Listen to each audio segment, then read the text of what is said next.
दोस्तों, भूत प्रेतों और आत्माओं को लेकर अक्सर हम यही सुनते हैं कि वो बुरे होते हैं, पर क्या सभी अलौकिक प्राणी ऐसे ही होते हैं? ये सवाल अक्सर हमारे जहन में एक न एक बार आता जरूर है, जिसमें हम खुद से ही ये पूछते हैं कि क्या वाकई में सभी आत्माएं या फिर जिन या फिर कोई भी अलौकिक प्राणी सभी क्या कहानियों की तरह ही बुरे होते हैं? आज के इस एपिसोड में मैं इसी सवाल से जुड़े एक घटना को आपके सामने लाने वाला हूँ। लेकिन इस एपिसोड को शुरू करने से पहले मैं आपको ये बता दूं कि ये घटना 3 भागों में बटा हुआ है, इसलिए कृपया इन सबको गौर से सुनें।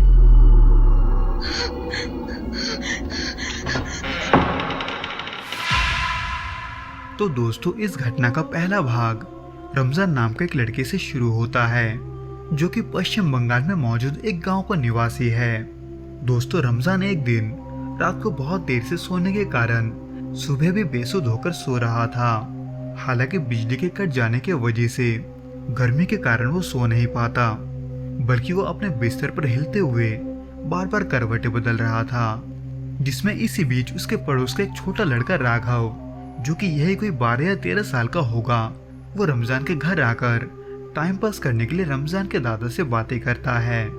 हालांकि उनके लिए ये कोई नया बात नहीं था, पर अब जब रमजान का घर बहुत ही छोटा था तो ऐसे में उन दोनों की आवाज को सुनकर रमजान ठीक से सो नहीं पाता। यहाँ तक कि उसने अपने कमरे के दरवाजा भी बंद कर लिया था, लेकिन फिर भी उससे कोई फर्क नहीं पड़ता। हालांकि तब रमजान राघव को अपने घर से निकालना चाहता था, पर पड़ोसी होने की वजह से वो ऐसा करना ठीक नहीं समझता, इसलिए आखिर में वो हार मानकर अपने सर को तकिए से ढककर सो जाता है, ये सोचते हुए कि काश राघव को उसके घर से कोई बुला लेता। जो कि हुआ ही था कि तभी वाकई में राघव को उसकी मम्मी पीछे से आवाज देकर उसे घर बुला लेती है, जो कि बहुत ही अजीब था, क्योंकि घर लौटकर राघव ये देखता है कि उसके घर में तो कोई है ही नहीं, सब तो काम करने खेत में गए हैं। तो ऐसे में उसके मम्मी की आवाज में बुलाया किसने, ये बात राघव के समझ में नहीं आता, इसलिए वो उसके अगले दिन इस घटना के बारे में रमजान के दादा को भी बता देता है। जिसके बाद शुरू होता है इस घटना का दूसरा भाग, जो कि पहले भाग से कुछ महीने बाद की बात है, जब रमजान के घर मेहमान आने की वजह से उसे अपने दोस्त के घर जाना पड़ा था। क्योंकि जैसे कि मैंने बताया कि रमजान का घर बहुत ही छोटा था, इसलिए ये सुनकर कि मेहमान आज की रात वहीं पर गुजारेंगे, रमजान अपने दोस्त यानी कि इमरान के घर पर रुकने की सोचता है, जिसके लिए पूछने पर इमरान भी मना नहीं करता। इसलिए रात को यही कोई 10:30 बजे थे, तब रमजान अपना खाना पीना खत्म करके इमरान के घर की ओर निकलता है। हालांकि इमरान का घर ज्यादा दूर नहीं था, लेकिन उसका घर गांव से थोड़ा सा बाहर यानी कि खेतों के तरफ था, इसलिए रमजान चलते हुए इमरान के घर की ओर बढ़ता है। जो खेतों के रास्ते पहुंचकर इमरान के घर का लाइट जलता हुआ देख सकता था, लेकिन रमजान ने 10 कदम चला ही नहीं था कि तभी उसके नाक में इत्र का थोड़ा सा खुशबू जाता है। पर वो खुशबू आ कहां से रहा है, ये बात रमजान को समझ में नहीं आता, बल्कि वो इसे इग्नोर करते हुए चुपचाप चलते रहता है। पर फिर एक बार रमजान ने 10 कदम चला ही नहीं था कि तभी पीछे से कोई उसका नाम पुकारते हुए उसे आवाज देता है, लेकिन पीछे मुड़कर देखने पर रमजान को कोई नहीं दिखता। पर फिर भी डर के मारे उसके पसीने छूटने लगते हैं, क्योंकि रमजान ये समझ चुका था कि उसके आसपास पक्का कोई जिन है, क्योंकि खाली रास्ते में इत्र का खुशबू अक्सर उन्हीं के होने का निशानी था।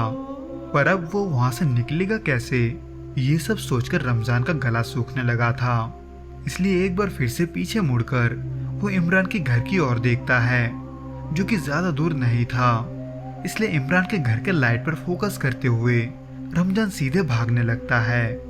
हालांकि रमजान ने इसी बीच फिर से उस जिन का आवाज सुना था, लेकिन थोड़ा अजीब तरीके से, यानी कि उस जिन ने जब रमजान को पीछे से दूसरा आवाज दिया था, तब अचानक से उसका आवाज बीच में ही रुक गया था, ऐसे मानो जैसे कि किसी ने उसका गला दबा दिया हो। और जहां तक बात रही रमजान की, तो वो सही सलामत इमरान के घर तक पहुंच जाता है। जिसके बाद शुरू होता है इस घटना का तीसरा भाग, जो कि इसके कुछ महीने बाद बरसात के मौसम में हुआ था, जब आसपास के धान के खेतों में बारिश की वजह से पूरा खेत लगभग डूब गया था, जिसको देखकर रमजान इमरान के साथ उसमें मछली पकड़ने का सोचता है, क्योंकि पानी का लेवल बढ़ने की वजह से तालाब की बहुत सारी मछलियां खेतों तक आ चुकी थी।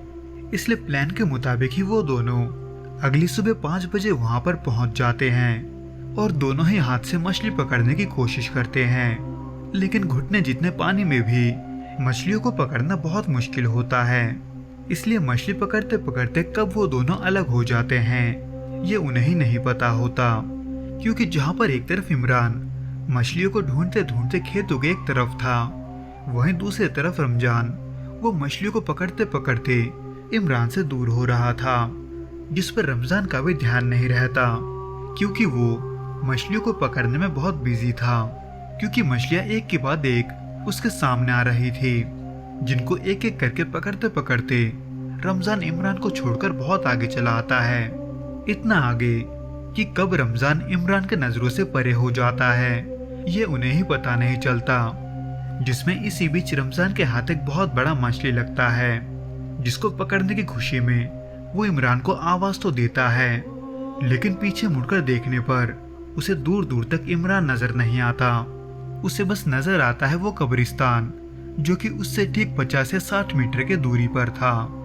यानी कि अगर वो इमरान को बुलाने के लिए खड़ा नहीं होता तो उसका ध्यान कभी भी इस बात पर नहीं जाता कि वो अनजाने में ही कब्रिस्तान की ओर बढ़ रहा है, जहाँ पर 2 ताड़ के पेड़ भी थे, जिनके बीच में गौर से देखने पर रमजान को एक छाया जैसे कुछ नजर आता है, जो कि अभी तक रमजान को मछली का लालच देकर अपने पास लाने की कोशिश कर रहा था। हालांकि वो छाया अपने मकसद में कामयाब तो नहीं होता, लेकिन उसको देखकर रमजान अंदर से बहुत बुरे तरीके से हिल जाता है।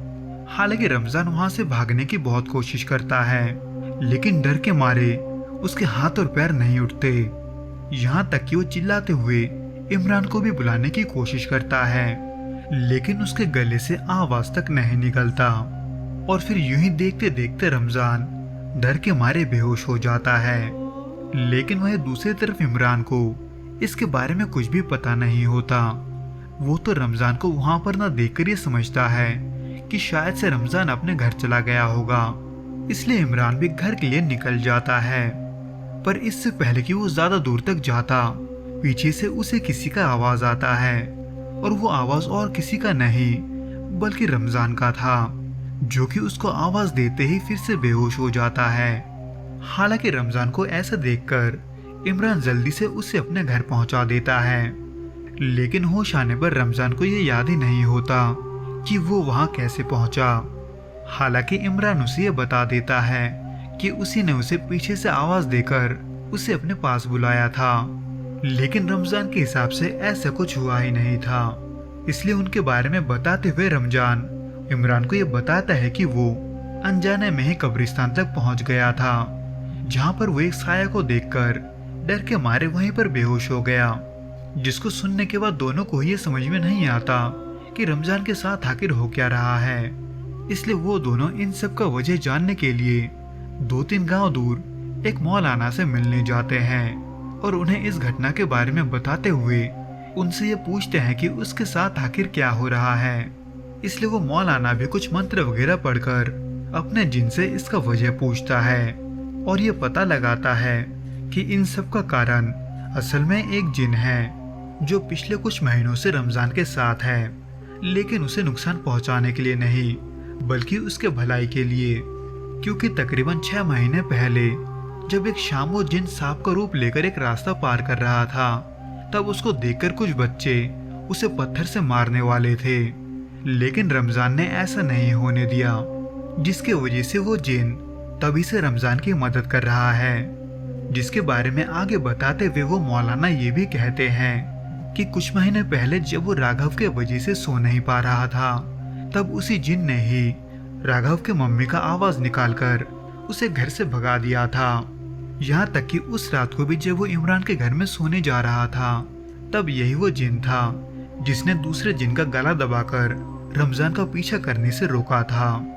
यहाँ तक कि कब्रिस्तान के सामने भी जब रमजान बेहोश हो गया था, तब इसी जिन ने रमजान को उस साये से बचाया था, जो कि असल में और कोई नहीं बल्कि एक घूल था, जो कब्रिस्तान के लाशों को खाकर जिंदा रहता था। इसलिए ये देखकर कि रमजान का जान खतरे में है, उस जिन ने रमजान को पजेस कर लिया और वहां से चलते हुए उसे इमरान के पास ले गया।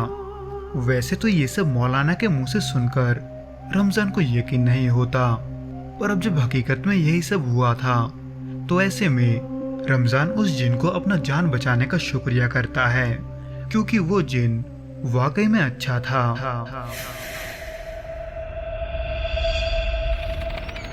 तो दोस्तों, ये तो था वो घटना जो कि रमजान ने खुद एक्सपीरियंस किया था। हो सकता है कि आपको ये मनगढ़ंत कहानी लगेगा, लेकिन ये सब जिसके साथ हुआ है ये उसके लिए सच है। तो दोस्तों, इस वीडियो में बस इतना ही। मैं आपसे फिर मिलूंगा कुछ नए और ऐसे ही अनोखे घटनाओं के साथ। अगर आपको ये वीडियो पसंद आए तो प्लीज इस वीडियो को लाइक और शेयर और जाते जाते इस चैनल को सब्सक्राइब जरूर कर दें।